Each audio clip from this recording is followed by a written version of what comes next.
bienvenue sur le podcast Foi et quotidien, parole d'une chrétienne imparfaite, aimée par un Dieu parfait. Aujourd'hui, ça fait déjà 9 jours que je voulais vous souhaiter une bonne année 2025. Franchement, j'ai enchaîné depuis la fin de l'année toutes les maladies du moment, c'est-à-dire grippe A, Covid, otite. Franchement, je savais même pas que c'était possible d'avoir une otite en étant adulte, mais bref, me revoici et je suis contente de commencer cette nouvelle année avec vous. C'était quelque chose que je voulais faire à la base à la fin de l'année, un épisode en fait pour faire l'introspection et le rétrospection de mon année en fait 2024 avec vous, pour que vous puissiez également le faire. Mais franchement, la grippe A là, elle m'a mis à terre. Elle m'a mis à terre. Et franchement, je me suis même demandé si j'avais déjà eu la grippe, tellement celle-là, waouh, elle attaquait les poumons et tout. Enfin, franchement, bref. Donc on va passer sur un autre épisode où on va poser des bases saines et des résolutions pour cette année 2025 selon Dieu et sa volonté. Uniquement selon Dieu et sa volonté. Donc voilà, prenez une tasse de café. Moi, c'est souvent ce que je bois, du café. D'ailleurs, avant, je n'en buvais pas. C'est pendant mes études d'éducatrice où, en fait, sinon, j'avais pas de pause, vu que je fume pas. Et je prenais pas de pause. Donc, je me suis mise à boire du café. Je sais même pas si j'aime vraiment le café en soi, parce que sans sucre, j'aime pas du tout. Donc, je pense que j'aime plutôt le sucre au café, mais pas l'inverse, en gros.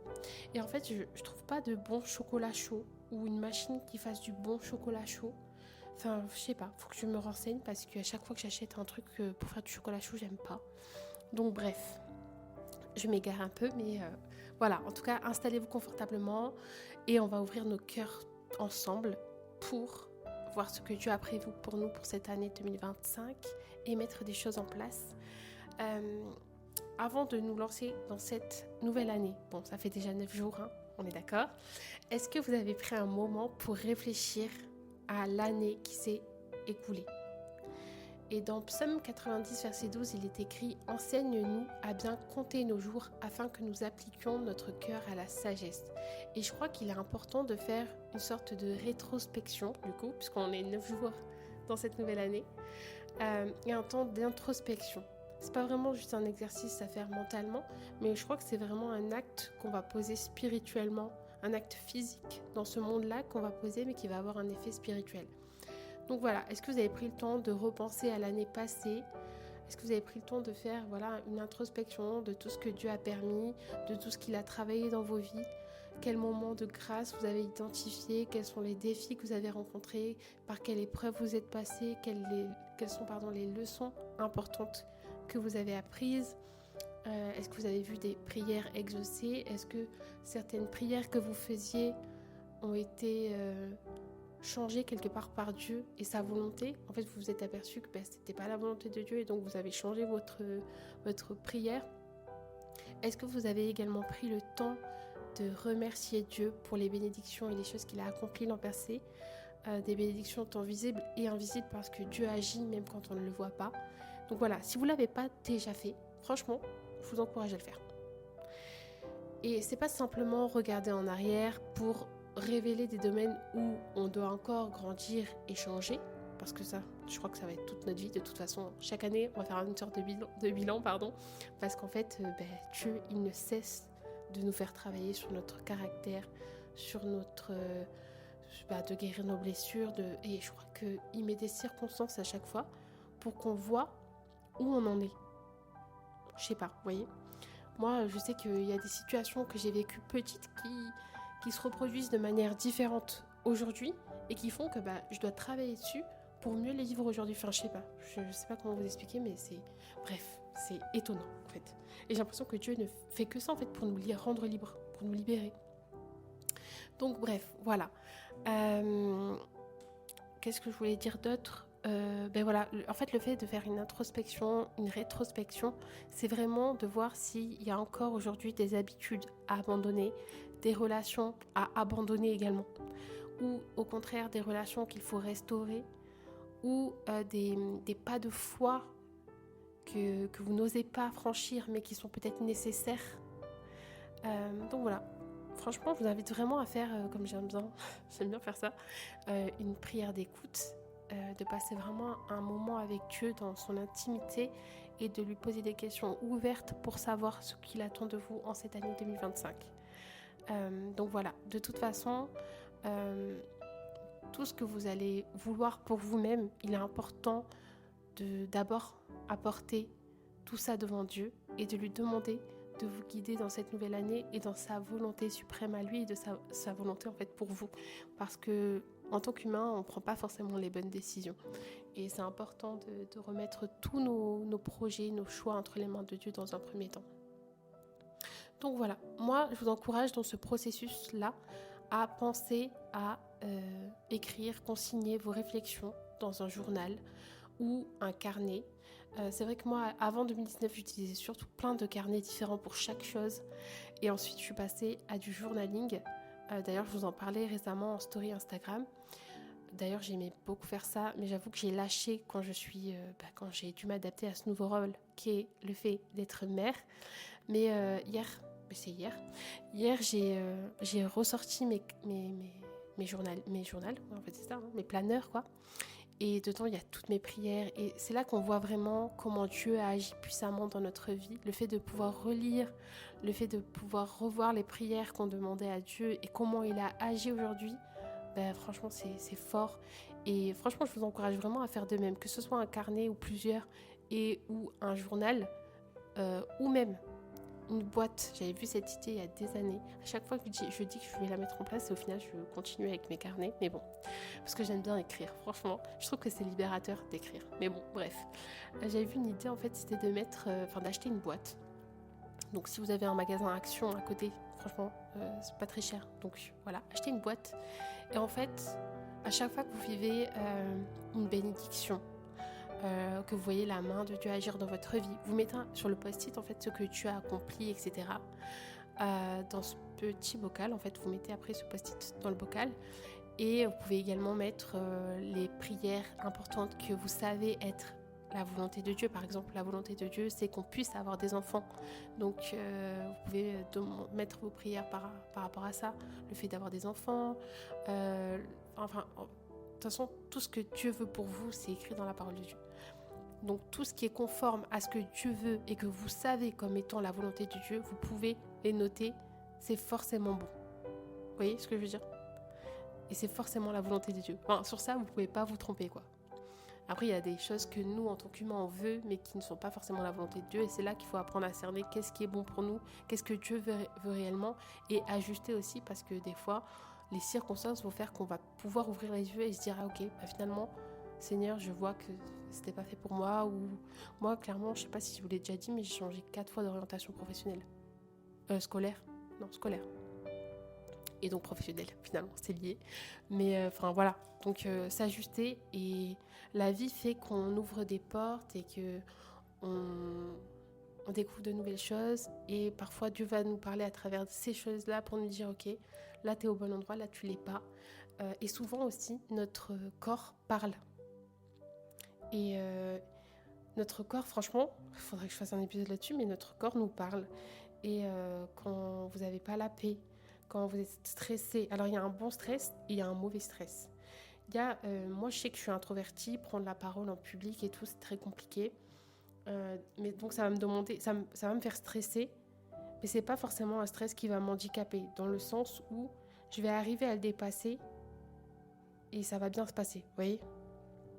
Enfin, c'est un peu, mais ça va me demander, ça va me stimuler et me faire pas mal de stress en amont, alors que certaines personnes ne le vivront pas comme ça. Et il y a du stress qui va t'handicaper dans le sens où tu pourras pas ouvrir la bouche, vous voyez. Et donc, enfin bref, il y a des éléments où c'est bon, mais ça va quand même te demander un effort. Comme quand j'ai lancé le podcast, franchement, moi à la base, je suis quelqu'un de perfectionniste. Et du coup, j'ai procrastiné pendant longtemps. Pourquoi ? Parce que pour moi, je jugeais que c'était jamais assez bien. Et au final, Dieu m'a travaillé pour me dire, ok, arrête ça. Arrête de vouloir que tout soit parfait. Parce que déjà, en dehors de moi, personne n'est parfait. Et en fait, finalement, tu procrastines et du coup, tu ne fais pas. Donc stop, bref. Revenons à nos moutons. Et là, c'est vraiment l'épisode de l'égarement. Je pars dans tous les sens. Et ça, c'est vraiment un problème. C'est pour ça que je suis obligée de me faire des écrits pour bien cadrer mes idées, parce que sinon, mes épisodes, ils partent comme ça. Et pourtant, là, j'ai cadré, hein. Mais même comme ça, ça part dans tous les sens. Au moins, vous voyez que c'est nature peinture. Bref, une nouvelle année, c'est l'occasion de poser des bases saines. Donc, comme je vous ai dit, il faut se débarrasser des personnes qui vous empêchent d'avancer dans les voies du Seigneur. Enfin, se débarrasser, c'est un mot un peu... Mais voilà, s'il y a des personnes qui sont mauvaises pour vous, il faut les lâcher, il faut les laisser partir. Et c'est pas parce qu'elles sont mauvaises pour vous qu'elles sont forcément mauvaises pour tout le monde.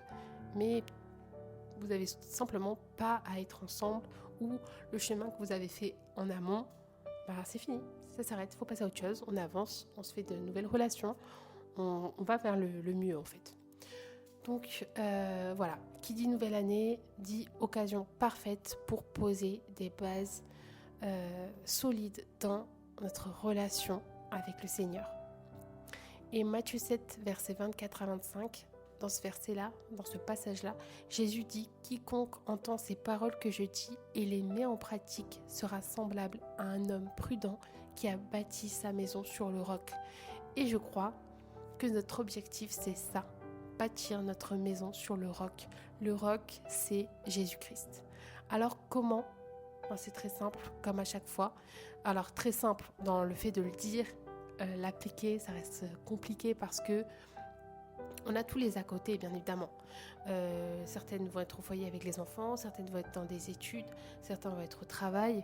Et donc, il y a tous les à côté. Voilà. Et en fait, ce qui est important, c'est de faire avec. Et c'est de ne pas oublier que Dieu est là avant toute chose. Vous voyez ? Je sais qu'il y a des gens qui vont préférer prier le matin, d'autres le soir. En fait, ça dépend de chaque personne. Et chacun sait comment faire en sorte qu'il soit épanoui dans sa vie et dans sa foi. Ça, c'est chacun son chacun, ok ? Mais il y a quand même des choses à faire. Je crois qu'il est important de réserver un temps avec Dieu chaque jour. Parce que tu peux pas rester dans cette relation avec Dieu si tu ne le côtoies pas. C'est comme tes amis. Alors, quoique moi, c'est différent. Dans le sens où, par exemple, ma meilleure amie et moi, on se parle pas tous les jours, mais en même temps, je vous dis, je suis introvertie. Et heureusement, elle s'en fiche. Mais pour autant, on va se retrouver dans quelques mois ou même une année après, notre relation n'aura pas changé. Mais pourquoi ? Parce que notre relation est fondée sur des choses solides. Et je crois que c'est ça qu'il faut mettre en place avec le Seigneur Jésus. C'est bâtir notre maison sur le roc, sur Jésus. Et comme ça, tu sais que... Alors non pas que tu puisses t'éloigner de Jésus parce que, comme la Bible dit, la foi vient de ce que l'on entend et ce que l'on entend vient de la parole de Dieu. Donc je crois qu'il est vraiment important de lire la parole de Dieu, de nourrir son âme de ça, de la lecture, de la prière, de louer Dieu, de lui confier nos inquiétudes, de lui demander de renouveler notre esprit, etc.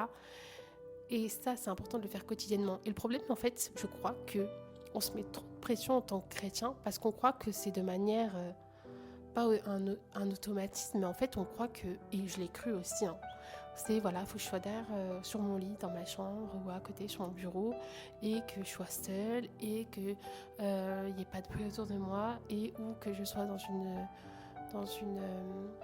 sorte d'adoration, musique d'adoration à côté, seule, concentrée sur ce moment-là. Et en fait, plus j'ai avancé dans la foi, alors il y a des saisons où c'est possible. Et quand j'étais célibataire, c'était une saison tout à fait possible. Et c'est souvent comme ça que ça se passait. J'étais dans ma chambre et c'est là que je sais même pas comment on peut dire ça, mais que ma relation avec le Christ est devenue comme un roc solide en fait, clairement.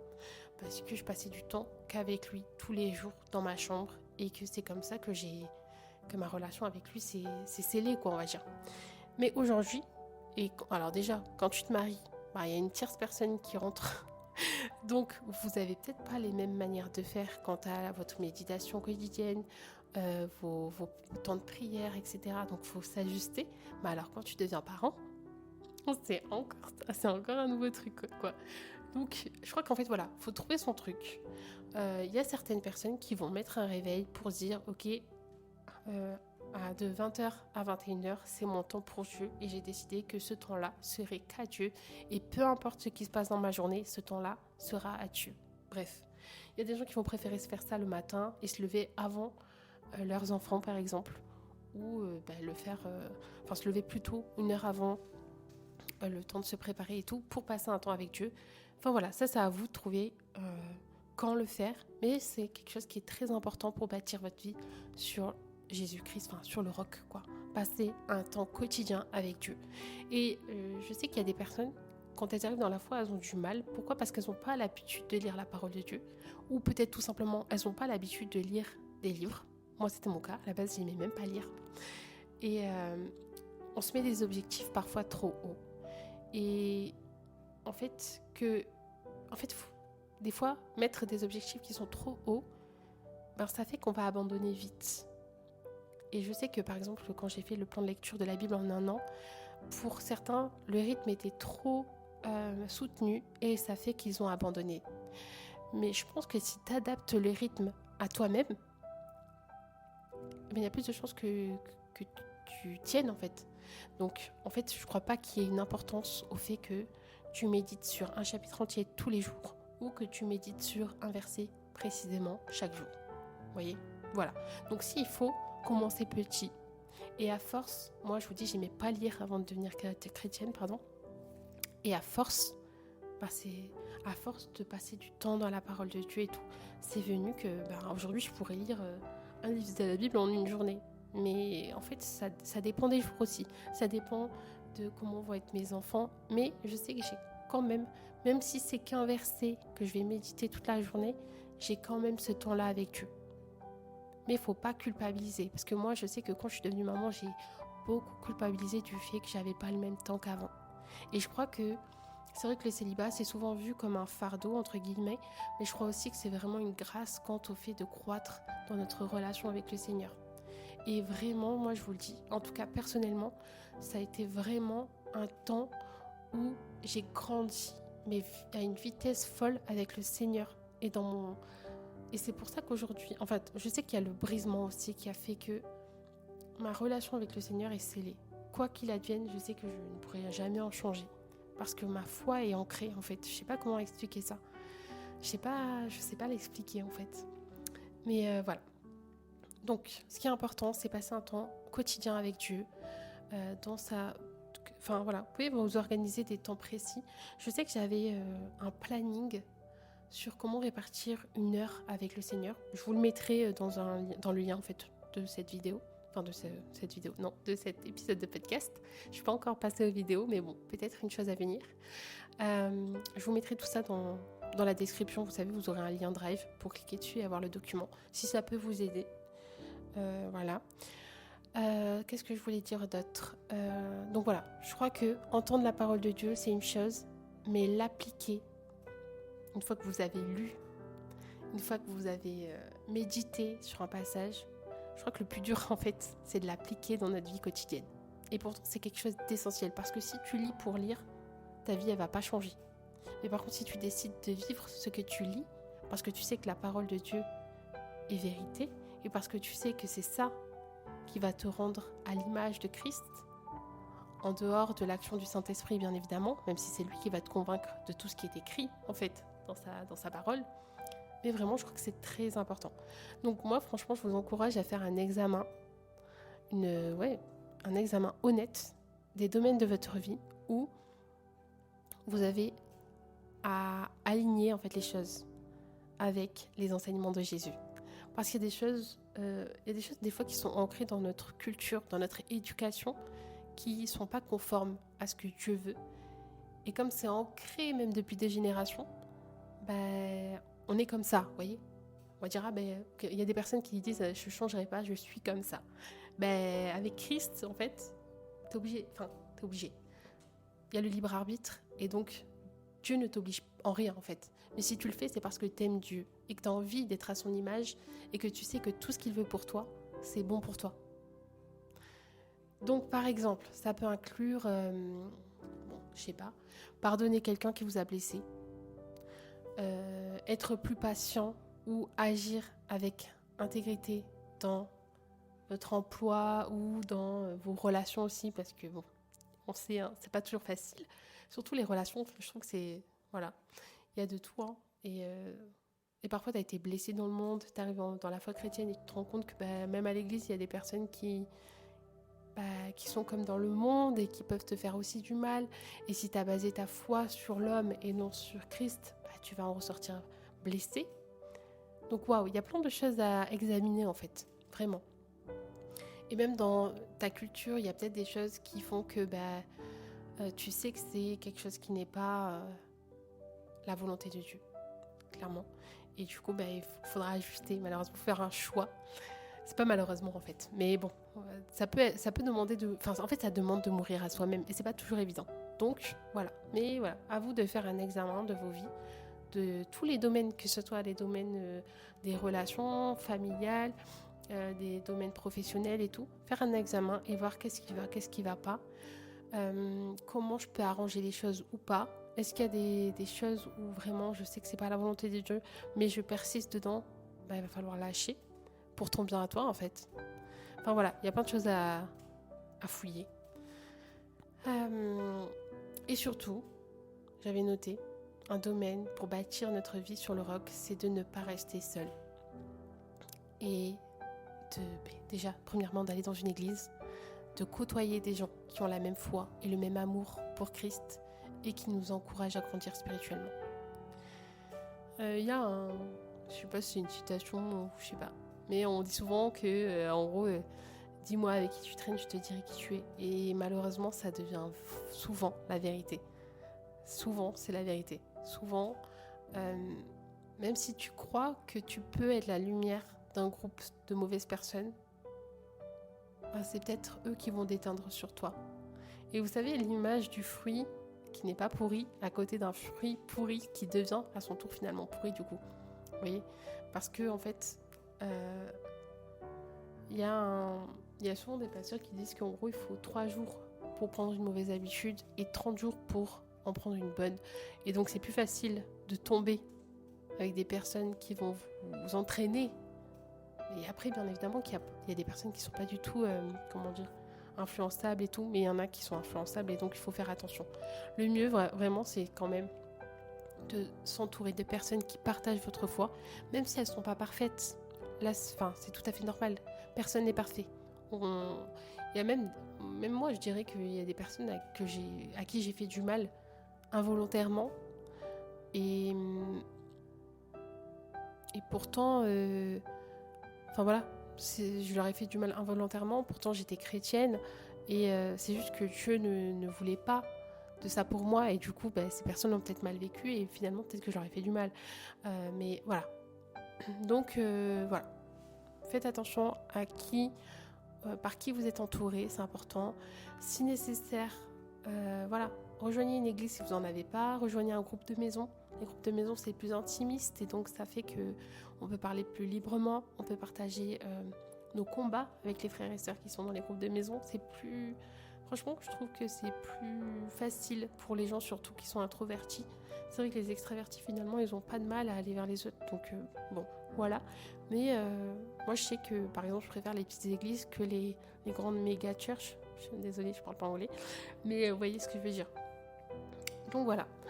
Ce qui peut être bien, si vous le pouvez, c'est de servir à l'église parce que, dans un premier temps, vous mettrez vos talents à profit de l'église et en même temps, vous allez croître dans vos compétences. Donc, voilà. En fait, quand on choisit de bâtir notre vie sur le roc, c'est une décision qu'on fait, c'est un engagement qu'on prend quotidiennement, de faire de Dieu notre priorité et de marcher dans ses voies en lui faisant totalement confiance. Et ça demande de lâcher prise aussi, parce qu'en tant qu'humain, on a toujours cette tendance à vouloir tout contrôler. Et franchement, ça a été mon cas, et c'est toujours très difficile pour moi de lâcher prise. Mais en fait, Dieu fait que je vis des circonstances qui font que je suis obligée de lâcher prise. Donc, il m'enseigne comme ça, malheureusement. Peut-être que c'est parce que je lâche pas assez vite, je sais pas. Mais en tout cas, voilà. Dieu se sert, de toutes choses, même de personnes inconverties pour te parler des fois et pour te faire travailler sur toi-même. j'ai dit tout à l'heure qu'on allait parler de résolution à prendre en conformité avec Dieu. Je pense que voilà, il y a des... Vous savez, en ce moment, moi-même j'avais fait un vision board, l'an dernier, même si bien évidemment c'était que des choses fondées sur Christ et que je savais être la volonté de Dieu. Donc moi, si vous en faites un, je vous encourage vraiment à prier en amont pour le faire si ce n'est pas déjà fait. D'ailleurs, je ne sais même pas si je l'ai fini, mais bon, il faut que je vois. Également, j'avais fait un prayer board l'année dernière, donc un tableau de prière. Je pense que je vais le refaire cette année. Alors l'an dernier, j'avais une passion pour la couleur verte et le orange. Cette année, c'est plus du tout ce que j'aime. Donc je pense que je vais le refaire à zéro. Bref. Donc le prière... Moi, j'avais fait le family. Un tableau de prière pour la famille, en fait. Où j'avais mis les grands domaines. Bref. Et où dedans, en fait, on mettait les prières. Donc ça, il faudrait que je le refasse. Il faut que je trouve une solution par rapport à mon fils pour le pousser à faire davantage. Mais bon, il a que 2 ans et demi, donc j'attends qu'il grandisse un peu plus. Pour l'instant, on est surtout sur une prière au lever, pour manger et au coucher, quoi. Voilà, en gros. Et on lui parle de Jésus non-stop, bien évidemment. Mais bon, voilà, c'est surtout ça qu'on a mis en place. C'est très abstrait, j'ai l'impression, pour lui pour l'instant. Mais voilà. En tout cas, il sait, mais voilà, progressivement, on sème dans sa vie pour lui faire croître sa foi également.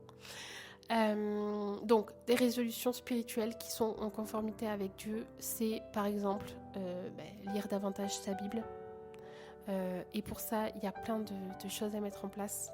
Moi, je sais que je fonctionne pas mal avec les objectifs, donc les plans de lecture bibliques, que ce soit des plans chronologiques ou thématiques, ça dépend. Donc ça, c'est pas mal. Je sais que j'avais acheté à la Maison de la Bible une sorte un papier en fait que vous grattiez en fonction dès que vous avez terminé un chapitre d'un livre précis, vous le grattez, comme ça vous voyez votre évolution. Et moi j'aime bien ça, j'aime bien voir où j'en suis, les objectifs, voilà. Moi j'ai besoin de ça en fait c'est ça qui me stimule finalement. Le fait que j'abandonne pas, c'est que j'aime bien me renouveler chaque année, je me mets un objectif précis et comme ça je sais que mon objectif avant la fin de l'année c'est ça, de lire tant de livres ou de finir la Bible en entier ou d'avoir lu l'Ancien Testament une fois et 2 fois le Nouveau, bref ça dépend, mais voilà. Donc peut-être vous mettre des objectifs spirituels en place. Une résolution qui pourrait être en conformité avec Dieu, c'est de développer une vie de prière plus profonde. La prière, c'est vraiment un dialogue constant avec Dieu. Et voilà, il y a des gens qui ont besoin de fixer des moments réguliers pour prier, que ce soit au réveil, pendant une pause de travail ou avant de dormir. Ça, c'est à vous de voir comment vous voulez vous organiser. Mais sachez que la prière, en fait, c'est sans cesse. Et en fait, vous n'avez pas besoin d'être dans une position précise, dans un lieu précis pour prier. Vous pouvez prier en tout temps et pas forcément à voix haute. Vous pouvez prier en esprit à n'importe quel moment. Et en fait, vous êtes tout le temps connecté à Dieu finalement. Voilà. Donc maintenir ça. Moi, je sais que cette année, il faudrait peut-être que je travaille davantage le jeûne. Voilà. Je sais que pendant mes grossesses, c'est impossible pour moi. Et l'après-grossesse, c'est souvent impossible pour moi aussi parce que je manque de tout, notamment de fer, de magnésium. Bref, je suis à plat. Mais voilà, cette année, je pense qu'il y a peut-être possibilité que ce soit un de mes objectifs. Il faut que je revoie un peu ça, mais je pense que je vais faire des jeûnes de Daniel ou je sais pas. Il faudra que je vois ça. Je vais méditer là-dessus. Une résolution en conformité avec Dieu, ça peut être de servir donc à l'église ou dans des associations. Il n'y a pas qu'à l'église, il y a des églises qui ont des associations. Je sais que nous, dans notre église, on a le Coffee Bus qui propose un café au SDF et également des boissons chaudes, des sandwichs, etc. Et le fait aussi d'être une écoute pour eux. Voilà. Donc, il y a peut-être dans votre église des associations. Voilà. Donc, n'hésitez pas à mettre vos services. C'est comme ça qu'on dit. À vous mettre au service de l'église. Bref. Voilà.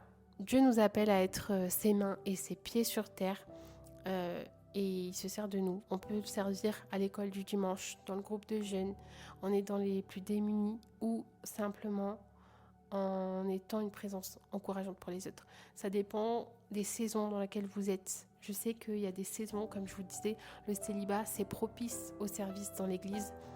Bien évidemment, ça dépend de votre planning, ça dépend, mais il y a toujours moyen de faire quelque chose, même si c'est selon vous peu, parce que voilà, je crois que souvent on se met des objectifs trop grands, et ce qui fait qu'on va pas faire, ou qu'on va pas faire. Souvent, c'est qu'on va pas faire, ou alors qu'on va commencer et qu'on va arrêter. Et après, par exemple, si vous avez besoin plutôt d'être restauré, c'est premièrement ça qu'il faut faire. Parce que moi, je sais qu'une période à l'église, j'avais voulu servir dans le domaine, je sais plus, c'était les réseaux sociaux, je sais plus, dans mon église de baptême. Et au final, en fait, j'étais tellement dans une période de restauration où Dieu faisait tellement en moi que en fait, ça me demandait trop d'efforts physiques, spirituels, psychologiques pour que j'aille j'aille servir. J'étais pas assez équipée, j'avais besoin d'un temps vraiment de restauration, de délivrance. C'était moi en fait. Et Dieu, c'est ce qu'il voulait que je fasse. Donc, je dis ok, c'est pas encore le moment. Puis après, je suis devenue maman. Là encore, c'est une autre saison. Et c'est vrai qu'au début, j'ai pas mal culpabilisé de ne pas pouvoir faire comme je le voulais, même si je fais déjà pas mal de choses. Et des fois, je me dis, mince, arrête de faire comme Marie et Marthe, avec une qui va trop s'affairer et l'autre qui va s'asseoir sagement. Pose-toi un peu des fois. Et tu fais déjà beaucoup de choses en fait, mais tu t'en rends pas compte. Donc, waouh, stop, tu vois.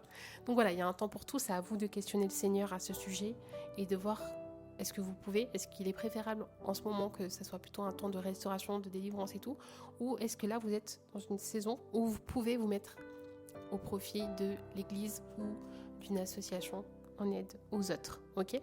Bref, je crois également que Dieu nous appelle à la générosité. Et je crois qu'en fait, c'est un terme qui désigne Dieu, ça. C'est vraiment un reflet du cœur de Dieu. Et souvent, je pense à Mère Teresa, parce que moi, j'ai beaucoup aimé ses livres et tout ce qu'elle a fait, en fait, envers les plus démunis. Mais voilà, être généreux, c'est pas forcément donner de l'argent. En plus, on est dans des temps difficiles. Je sais qu'il y a des gens qui ont tout juste pour s'alimenter. Mais voilà, c'est aussi partager son temps, ses compétences et son amour. Vous savez, des fois, vous avez juste à être et à offrir une écoute attentive à quelqu'un pour qu'il soit joyeux pendant sa semaine, en fait. Et ou préparer un repas à une personne qui est malade ou aider une personne âgée à traverser la route. C'est des petits actes, des fois, qui font que vous allez émerveiller, en fait, quelque part. Enfin, je sais pas si on peut dire ça comme ça, mais rendre la vie d'une personne plus facile et plus... Et en fait, en faisant cela, ces petits actes du quotidien, vous allez bénir une personne. En fait, c'est Dieu à travers vous. Et si un jour elle en vient à vous poser des questions, en fait, vous direz que c'est Dieu, quoi. C'est parce que je suis en Christ, quelque part, que... Enfin, c'est pas Dieu qui nous demande d'être bon, finalement. C'est nous qui le faisons. Mais parce qu'on souhaite être à l'image de lui, à l'image de Dieu.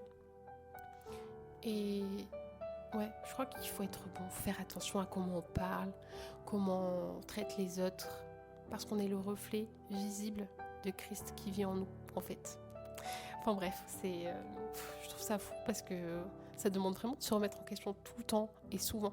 Moi, je sais que des fois en voiture, c'est compliqué. Hein. Quand je vois les gens qui me font des culs de poisson et tout, waouh, t'as envie de malheureusement les insulter. Et c'est vrai qu'avant, je suis encore un peu impulsive dans mes réactions, on va dire. En plus, à la base, je suis quelqu'un, je parle fort. Bon, c'est un truc de famille, je parle fort et tout. Et je me dis, waouh, des fois, ça me demande beaucoup en fait. Et Dieu essaie de me changer. Bon, bien évidemment, il a déjà beaucoup entamé. Ça fait 10 ans, comme je vous disais, que je suis en Christ. Donc, heureusement, il a déjà fait. Mais il continue. Et il met des circonstances qui vont faire que je crois qu'il observe un peu de genre comment je vais réagir. Si encore aujourd'hui, quelqu'un me fait une queue de poisson sur la route, comment je vais réagir ? Est-ce que je vais m'énerver ? Est-ce que je vais l'insulter ? Même si, à chaque fois... Une période, je me disais, parce que ma mère, du coup, elle est chrétienne maintenant aussi. Bon, elle est plus âgée, donc elle a plus de sagesse, je trouve, que moi. Et franchement, elle a le don de foi, ma mère. Enfin, Bref, je vous expliquerai ça aussi. Mais vraiment, je trouve que ma mère, elle a un don de foi. Et vraiment, Dieu a opéré de grandes choses. Et des fois en voiture, donc voilà, moi, quand on va me faire quelque chose, en fait, c'est par la peur quelque part. Je vais répondre par... ben, en fait, je vais condamner la personne. Mais en fait, comme je dis à ma mère, c'est pas la personne que je condamne, mais c'est son acte que j'apprécie pas. Et donc je lui dis c'est pas pareil, je juge pas la personne, je juge son acte. Bref, du coup, bref c'est marrant, mais bon voilà, je sais qu'il y a des choses encore que je dois changer et que Dieu met des circonstances dans ma vie pour que j'apprenne à réagir d'une autre manière. Vous voyez? Je sais pas si vous voyez, mais bon voilà. Voilà, en tout cas, je vous invite vraiment à, comme le dit le Proverbe 16, verset 3, recommander à l'Éternel vos œuvres et vos projets et ils réussiront. Donc voilà, déposez vos résolutions entre les mains de Dieu, vos projets, vos souhaits, et permettez-lui de les aligner à sa volonté parfaite. Et je crois que Dieu va accomplir de grandes choses dans vos vies. Qu'est-ce que je voulais vous dire d'autre? Je crois que qui dit nouvelle année dit grandir spirituellement et continuer dans une croissance spirituelle et un processus qui est continu, comme je vous le dis. Pour moi, c'est toute notre vie que nous allons croître afin de ressembler à Christ de plus en plus. Et Philippiens 1, verset 6, où Paul nous rappelle que celui qui a commencé en vous cette bonne œuvre la rendra parfaite pour le jour de Jésus-Christ. Et je crois que voilà, c'est important de prier à ce que nous croissions spirituellement, à ne pas stagner ou à ne pas rester des bébés spirituels, mais vraiment à rechercher plus et à vouloir mourir à soi pour incarner vraiment ce que Christ est et ce qu'il veut pour nous. Donc voilà, on peut pour ça se donner des objectifs spirituels, que ce soit hebdomadaires, mensuels, trimestriels, bref, par exemple apprendre des versets bibliques, méditer spécifiquement sur certains livres, certains termes. Moi je sais qu'actuellement je suis dans les psaumes et je cherche tout l'hébreu par rapport, parce que franchement l'hébreu c'est vraiment riche. En fait, la Bible, c'est tellement spirituel. Et waouh. En fait, quelque part, moi, je suis impatiente. Et j'aimerais tout savoir et tout connaître. Et je suis très curieuse. Donc, j'aime bien fouiller, chercher. Et waouh, la Bible, c'est une ressource, je crois que c'est interminable. C'est interminable. Et franchement, j'ai tellement soif de découvrir, d'apprendre et tout que... Franchement, j'étudie plein de choses. J'étudie le judaïsme pour comprendre. Ensuite, l'hébreu pour comprendre le sens. Et waouh, je vous le dis vraiment, la Bible est spirituelle. Et enfin voilà, c'est fou tout ce qu'on a à apprendre à travers la Bible. Et franchement, il y a des choses, je sais que si je les avais lues au début de ma foi chrétienne, je les aurais pas vues de la même manière. Mais plus j'avance et plus, même si tu relis la chose une centaine de fois, il y a toujours une nouvelle chose que tu vas comprendre et assimiler et que tu vas mettre en pratique. Enfin, vraiment, la Bible, c'est un diamant. C'est un diamant avec plein de facettes. Et enfin voilà, quand tu la tournes, il y a plein de facettes. Tu as toujours une chose à découvrir. Waouh, si tu tailles le diamant, il y a waouh, quoi. Enfin voilà, bref. Donc voilà, fixez-vous des objectifs. Moi, en tout cas, c'est ce que j'aime bien faire. Je sais qu'on n'a pas tous le même fonctionnement. Moi, je vous donne mes tips. Après, vous faites comme vous voulez. Moi, je sais que voilà, j'aime bien écrire. Donc, j'aime bien tenir un journal où, avant, je vous disais, j'avais plein de carnets. Je notais mes prières, je notais des réflexions personnelles, des témoignages, des réponses que je recevais de Dieu. Je mettais aussi tout ce que les gens proclamaient de bénéfique sur ma vie. Je sais pas, un jour j'étais à un séminaire chrétien, on m'a dit que j'avais la prestance d'une reine et c'est spirituel, vous voyez, enfin, il y avait plein de trucs et je sais même plus dans quel contexte c'est dit, j'ai noté dans mon carnet, mais à l'époque je manquais terriblement de confiance en moi et je me suis dit waouh, le Seigneur se sert de personnes même que je ne connais véritablement profondément pas et je crois que c'est pour m'aider en fait à, voilà, j'ai de la valeur et voilà ce que je suis en fait, voilà comment Dieu me voit. Oui, bref. Mais voilà, ça permet de relire vos notes, de vous permettre de voir la fidélité de Dieu, tout ce qu'il a accompli dans vos vies. Franchement, moi je vous encourage à noter, j'aime beaucoup faire ça. Je sais qu'il y a une sœur, je crois que c'est Mia Design Co, je sais plus exactement son compte, je crois que c'est ça, qui fait le truc en fait d'écrire une lettre à soi-même avec des objectifs et tout en début d'année, et comme ça tu la réouvres en fin d'année ou l'année suivante. Et je trouve ça pas mal aussi. Voilà. Et sinon, je crois que Dieu travaille dans les détails de notre vie quotidienne. Et je crois qu'il est important d'être attentif aux opportunités qu'il met devant nous, que ce soit pour témoigner de sa grâce ou pour, dans notre comportement, agir avec son amour, sa compassion. Comme je vous le disais, on est vraiment le reflet de Christ en fait. C'est par nos agissements, surtout quand on se proclame chrétien, c'est par nos agissements que des personnes vont dire ah ben les chrétiens sont comme ça en fait. Donc faites attention à votre témoignage et à vos agissements. Et de toute façon, c'est que bénéfique pour vous que de vous comporter en étant une bonne personne, quoi. Donc voilà. Même si je sais que j'avais lu ça sur internet, oui, en fait, il y a des personnes inconverties qui vont dire oui, donc vous avez besoin de Dieu pour vous comporter de la bonne façon. Mais en fait, non. Et en fait, non, c'est pas du tout ça. Parce qu'il y a des personnes qui n'ont pas Dieu qui se comportent bien.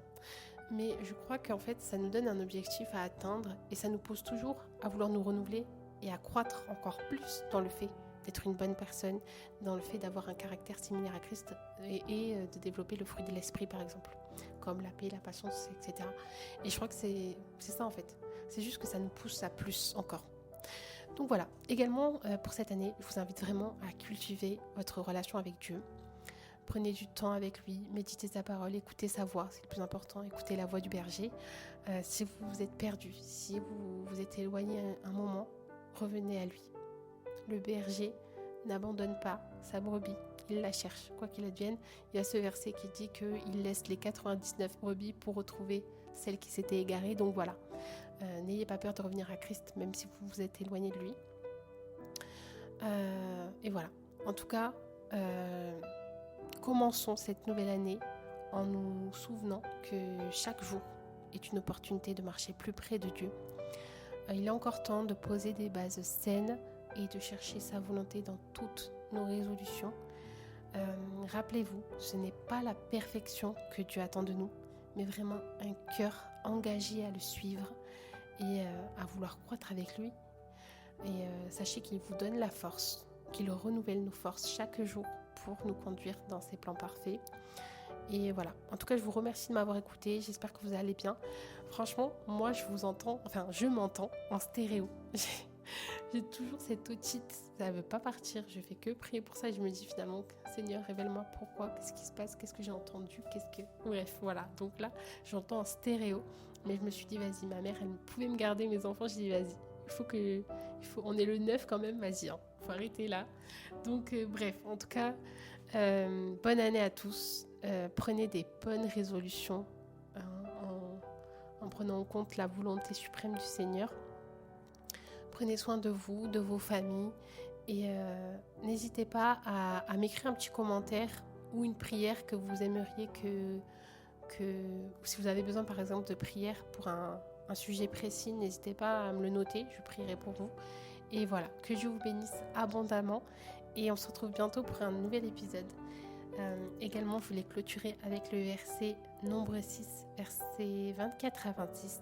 Que l'Éternel te bénisse et te garde, que l'Éternel fasse luire sa face sur toi et t'accorde sa grâce, que l'Éternel tourne sa face vers toi et te donne la paix.